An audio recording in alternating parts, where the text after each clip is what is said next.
বিশ্বাস করেন, আমি আপনাদের দোয়ায় রমজান মাসে সৌদি আরবে গেছিলাম একবার।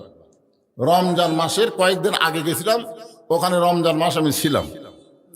যেই রমজানের চাঁদ উঠল, সাথে সাথে সৌদির সরকার তরফ থেকে ঘোষণা করে দেওয়া হলো, নিত্য প্রয়োজনীয় যেগুলো জিনিস আছে, যেগুলো মানুষ রোজা থাকলে লাগবেই, রোজা থাকলে যেগুলো জিনিস লাগবে, নিত্য প্রয়োজনীয় জিনিসের দাম যা ছিল তার অর্ধেক করে দাও।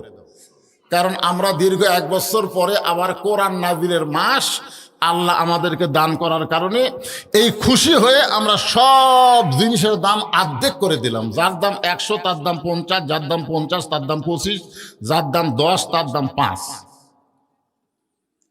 আমি চিন্তা করলাম, এটা কোন দেশ? খালি রোজার চাঁদ ওঠার সাথে সাথেই জিনিসপত্রের দাম অর্ধেক।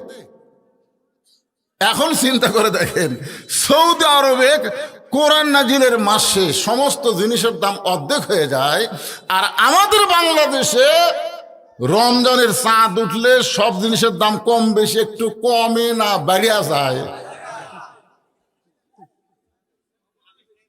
তাহলে আপনারা কি বুঝতেছেন? এ কোরআন কি সবার জন্য?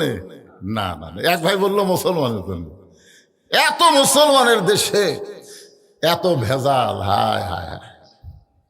এই জন্য আল্লাহ তাআলা এখানে কোট করে বললেন, হুদাল্লিল মুত্তাকিন। কেবলমাত্র মুত্তাকি বান্দা বান্দি যারা আল্লাহর কোরআন থেকে হেদায়েত পাবে তারা